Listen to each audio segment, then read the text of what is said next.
twongeye kubaha ikaze inshuti mukunzi tubana kuri channel yacu ariyo Kampire TV show. Turabakunda, muraba agaciro, muraba ingenzi kuri twebwe. Uyu munsi rero ni umunsi udasanzwe, ni umunsi w'agaciro. Tugiye kuganira ku kiganiro cyiza cyane, n'ubundi nk'ibisanzwe ni byo biganiro tunyuzaho byerekeranye n'ubuvuzi n'imiti ndetse n'ubuvugizi tutabwibagiwe. Rero uyu munsi nabatumira umutumirwa, ndabizi ko mwari mumukumbuye. Ndifuza ko rero yabaganiriza cyangwa se akabanza akabasuhuza, ubundi akababwira byinshi yaduteguriye muza gusobanukirwa mwese muri rusange. Muhaye ikaze rero, natangira basuhuza ubundi dukomeze ikiganiro. Ni karibu. Murakoze cyane Kampire TV show n'abakunzi bacu ba Kampire TV show, cyane cyane abantu b'i Bugande, abantu b'i Burundi n'abantu mu Rwanda badukurikira. Nanjye mukunda gukurikira cyane ku miti mbazanira, mukunda ku commentinga. Byiza cyane mukomeze commentinga kuri Kampire TV show. Uyu munsi mbazaniye imiti, ariko mbere na mbere ngiye kubanza kubereka iki giti. Murakizi mwese, cyitwa ikirogora. Ikirogora ni umuti mwiza ugakora nka first aid ya mbere igihe uhuranye n'ikibazo.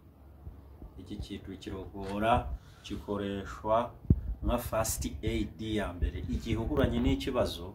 Mukunda kubimbaza cyane, iyo baguteye uburozi, iyo bakoze ibiki byose twabigenza gute, nyweye uburozi cyangwa ndiye uburozi. Banza ukoreshe iki kirogora, kiteke ubanza ukinywe igihe wikeka ko nyweye uburozi. Kigutabara nka first aid ya mbere, nurangiza ugende kwa muganga. Ariko kini kirogora gikora kandi kazi kenshi. Imizi yacyo abantu b'abagome bakoresha imizi yacyo bakavangamo ibindi bintu byose. Nabibabwira ibintu by'ubugome, narababwiye ati ibintu by'ubugome zirana nabyo, ibintu byerekeranye no kwica abantu. Ariko kino kirogora gishobora kwica umuntu kikamukubita kikamuteza impanuka mu modoka. Bakoresha imizi.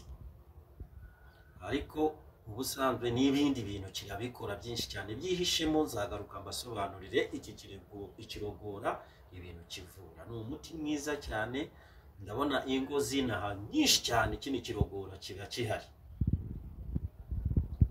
Iki kirogora nkivuzeho gakeya. Ariko ubu hari ikibazo cy'abagore bakunda kumpamagara bambwira ati umugabo yagutaye mu nzu n'abana n'abakobwa, umuhungu yanteye inda arirusaragiye. Bazaniye umuti witwa indagaragu. Iyi ndagaragu ukuntu mugiye kuyikoresha niyo ikugarurira umugabo ahunze ataye urugo akagenda ukamubura. Iyi ndagaragu niyo ikunze kuboneka umuti wavuba ushobora gukoresha umugabo akakugarukira.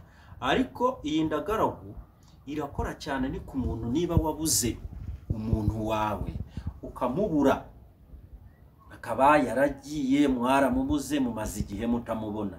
Iyi ndagaragu ishobora kumugarura inyuma y'iminsi 3 gusa aragaruka. Rero reka mbabwire ukuntu bayikoresha. Iyi miti tuyayerekana kuri Kampire TV show ni y'ubuntu. Iyi ndagaragu urayifata ugashira mu gashashi, ukayifunga mu gashashi, ugateka ibiryo byawe. Ariko making sure ko n'amazi ajyamo muyo muti. Ubanza kuyikorera isuku, ibintu byose ukabifata ukayikurayo hose ahantu iri. Iyi miti ikunda kuba ahantu mu mirima, mu rutoki cyangwa se mu bishanga. Uyu muti ukunda kubamo cyane. Urawufata ukawushira hejuru ku biryo ugateka, ariko making sure ko ibyo biryo amazi atajyamo muyo muti. Ugateka ibiryo yo byihiye, kuraho umuti hejuru, tegura mu rugo ibiryo muri salo. Ufate uyu muti uwujyane ahantu mu mayira abiri. Nuwugezamo vuga amazina y'uyu mugabo wawe yahunze urugo cyangwa se mwene wanyu mwabuze muvuga umubwira ati kanaka vuba vuba wewe John ndashaka ugaruke mu rugo. Niba aba kure muri Amerika, ntibaba katuvuge aba muri Canada, aba mu Bubiligi, muhereza icyumweru kimwe, kubera ko yumuhaye iminsi mikeya umva asa yihuse ashobora no guhura n'ikibazo. Ariko niba uzi ko ari hano hafi mu gihugu cyangwa se ari hano mu Bugande cyangwa se muri Kenya, aho ngaho wamuhamagara iminsi 3 abagarutsa kugezeho hano. Amuhamagara ukamubwira ati wewe kanaka ndashaka ugaruke vuba, uyu muti urambika utya mu mayira abiri ukawushiraho. Wawushiraho mu mayira abiri, ariko aho ngaho ucunga abandi bantu bashobora kuvuga ngo aturi umurozi, kumbe wewe urimo kwirwanaho umuntu yagutaye mu nzu, cyangwa se n'umuntu wanyu mwaramubuze ntabwo muzi ahantu yagiye, noneho uhita uwusigaho ukiruka ukagenda hantu utekeye ibiryo nureba inyuma ukagera muri saro ukarya bya biryo, ukavuga ati ibyo biryo ko mbigiye ndagaruka uze dusangire ibyo biryo. Umva ahantu hose ari azashaka amafaranga ku neza ku nabi, vuba vuba ahita atega agaruka. Uyu muti ku bagore, hari umugore umwe yambwiye w'Ibugande ngo ati umugabo we bavuye mu Rwanda agenda Ibugande, ageze Ibugande umugabo we ashakana n'abandi bagande bamwiba bamutera uburozi, umugabo aragenda arabata mu nzu n'abana bane mu nzu barimo, ariko yarabataye. Kandi uyu mugore akunda gutukurikira hano, koresha uyu muti umugabo wawe hagiye kuyitagaruka aho ngaho mu urwo rugo. Kandi nagaruka mfite undi muti, kurikire TV Kamiri TV Show nzawugushiriraho utuma nasubiremo kujya mu bagore, akaba mu rugo, ukaba umuyobozi, ukayobora urugo nawe ukamuyobora ahantu hose, umugabo ukamubanira aho mu rugo agakora n'amafaranga akakubiza. Murakoze cyane Kamiri TV Show. Ubu ngiye kureba indi miti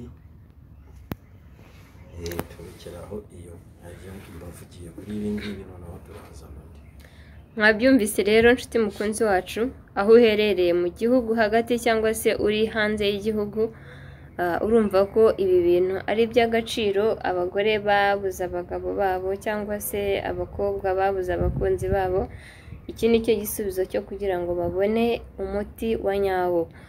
Uyu rero ntabwo yabibwiye, ni Rusekera Juma, kuko wenda yumvaga yuko mumuzi, ariko nk'umuntu mushyashya ukihagera yitwa Rusekera Juma. Ni umuganda ariko uzi ikinyarwanda, ku muntu utamuzi, ariko ni umuvuzi, azi byinshi ku bintu byerekeranye n'imiti.